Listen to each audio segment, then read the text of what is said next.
आदिवासी बहुल्य लोकसभा क्षेत्र बैतूल हरदा है और आदिवासी किसान मजदूर के बेटों को यदि किसी राजनीतिक पार्टी ने टिकट देने का काम किया है तो वह कांग्रेस पार्टी ने बैतूल हरदा लोकसभा क्षेत्र के कांग्रेस के अधिकृत प्रत्याशी रामू टेकाम सारनी ब्लॉक कांग्रेस कार्यालय में कांग्रेस कार्यकर्ता सम्मेलन को संबोधित करते हुए कहा।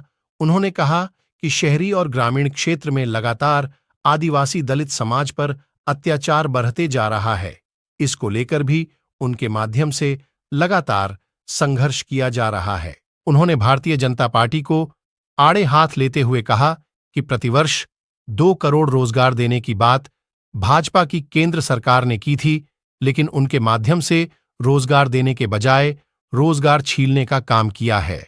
यही वजह है कि संपूर्ण जिले से पलायन युद्ध स्तर पर हो रहा है, जिसमें सबसे ज्यादा पलायन का दौर नगरपालिका परिषद सारनी एवं घोड़ाडोगरी ब्लॉक इसमें शामिल है।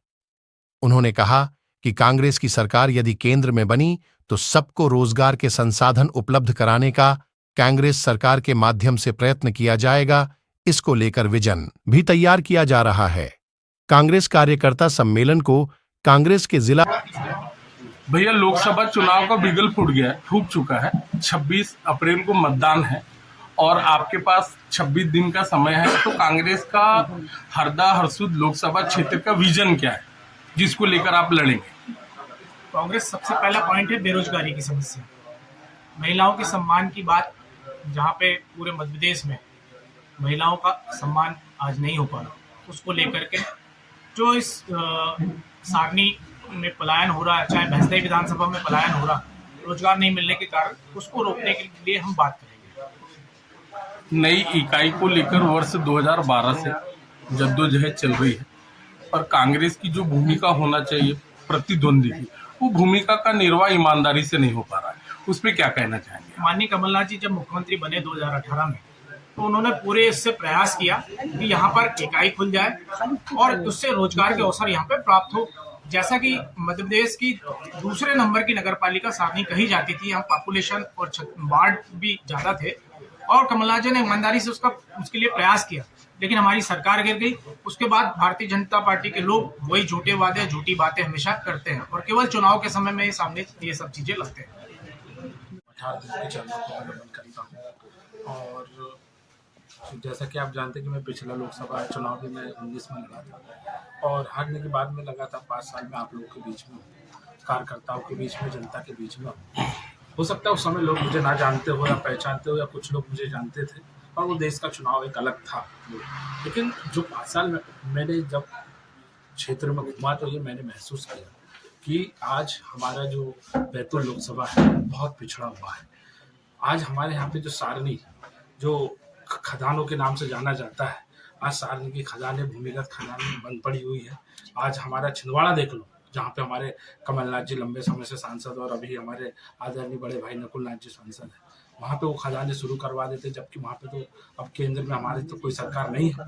लेकिन एक अच्छा जनप्रतिनिधि वो होता है जो वाकई में क्षेत्र की जनता के लिए कुछ ऐसे काम करके बताए जो जिससे वहाँ की स्थानीय जनता को लाभ मिले। और जब हम वहाँ की तुलना में जब हम बैतूल की बात करते हैं तो बैतूल में लंबे समय से भारतीय जनता पार्टी के सांसद यहाँ पे रहे हैं, लेकिन एक भी काम केंद्र सरकार से या राज्य सरकार से ऐसे कोई बड़े काम वो करवा के नहीं दिखा पाए जिससे कि बैतूल हरदा लोकसभा संसदीय क्षेत्र की जनता उन पे भरोसा करे। तो इस बार का जो चुनाव है, ये चुनाव जो ये गायब सांसद थे उनको सबक सिखाने के लिए और जो वादे इन्होंने किए थे कि बहुत हुई महंगाई की बार, अब की बार मोदी सरकार डीजल पेट्रोल के दाम कर देंगे, 2 करोड़ नौकरियां हम युवाओं को देंगे। आज युवा नौकरी मांगने जा रहा है तो उसको नौकरी नहीं मिल रही, लट मिल रहा है। किसान अपने फसलों के उचित दामों की मांग करता है तो उसे उचित दाम नहीं मिलते, उनके सड़कों पे किले गाड़ने का काम नरेंद्र मोदी जी करते हैं। कुछ रणनीति आपने भी बनाए होंगे जीत के बाद, आप इस क्षेत्र के लिए क्या क्या करेंगे? सबसे बड़ी बात, अगर मैं सारनी में हूँ तो मैं यहाँ पे चाहे वो पावर प्लांट की जो समस्या है, जो हमारे खदानों की जो समस्या है, हम उनको दूर करने का प्रयास करेंगे और यहाँ के लोगों को कैसे रोजगार मिले, यहाँ का बाजार कैसे फले फूले, हम उसके विषय में सोचेंगे। आज हमारे जिले में कृषि महाविद्यालय नहीं है, कृषि महाविद्यालय खोलने का काम करेंगे। शिक्षा का स्तर पूरा खत्म होते जा रहा है। हमारे यहाँ पे विधि महाविद्यालय नहीं है, उसकी बात करेंगे। हमारे यहाँ पे सबसे बड़ा आदिवासी जिला, अनुसूचित जाति जनजाति पिछड़ा वर्ग के लोग रहते हैं, यहाँ पे छात्रावास अधिक संख्या के खुले, वो उसका हम प्रयास करेंगे। और जो पलायन की समस्या हमारे यहाँ सबसे ज़्यादा, आज हमारे यहाँ के बैतूल जिले के लोग महाराष्ट्र जाके जीवन यापन कर रहे हैं, मजदूरी के लिए राजस्थान जा रहे हैं, कर्नाटक जा रहे हैं, बेंगलोर जा रहे हैं, लेकिन हमारे यहाँ पर रोजगार नहीं मिल रहा। हमारी कोशिश ये होगी कि कम से कम ऐसे औद्योगिक धंधे हम यहाँ पे स्थापित करें जिससे हमारे लोगों को स्थानीय स्तर पे रोजगार मिल सके। और जो भारी मात्रा में जो हमारे यहाँ वनस्पति है, तो वो वनस्पति का लाभ हमारे आदिवासी भाइयों को वो वनोपज का कैसे मिले। 2019 और 2024 दोनों चुनाव में आपका विजन क्या है? 19 में आप जो मतलब आपका जो भी विजन रहा उसका नकारात्मक असर रहा, 2024 का जो आपका विजन रहेगा उस पर क्या फोकस रहेगा? जैसे कि मैंने बताया वो अभी कि हमारे पूरे जिले में जो पलायन की समस्या है हम उसको कैसे सुलझाएं, सबसे पहले हम उस पे फोकस करें। भारतीय जनता पार्टी के जो सांसद है वो बैतूल जिले बैतूल हरदा संसदीय क्षेत्र में सन 1996 से है, यानी कि लगभग 28 साल हो गए। तो क्या 28 साल से आपने विरोध प्रदर्शन करने में भरोसा नहीं रखा? और जो रोजगार की समस्या जो हुई है, पलायन की स्थिति हुई है, केंद्र सरकार की गलत नीतियों का, उसका विरोध करना आपने उचित नहीं समझा? निश्चित ही हम लोगों ने समय समय पर विरोध प्रदर्शन भी किया है, ज्ञापन भी दिए हैं, शासन प्रशासन को अवगत भी कराया। लेकिन आप पूरे मीडिया के साथियों से मैं कहना चाहता हूँ, आज हमारे नेता जब भारतीय संसद में बोलते हैं तो उनका माइक बंद कर दिया जाता है, उनको संसद से निष्कासित कर दिया जाता है। तो इस प्रकार लोकतंत्र को कुचलने का प्रयास किया जाता है और मीडिया भी जिस प्रकार से उसको अपनी भूमिका निभाना चाहिए। आज हमारे नेता राहुल गांधी जी भारत जोड़ो यात्रा क्यों कर रहे हैं?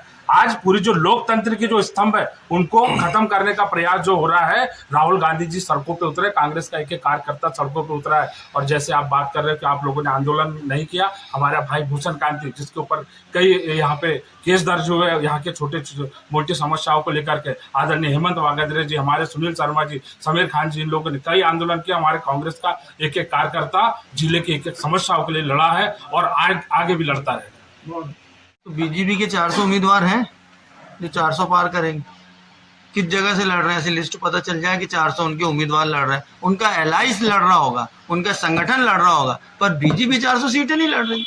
हाँ, जो मीडिया या देश या वो जो चीज़ बताएंगे हम उसको कैसे स्वीकार कर लें।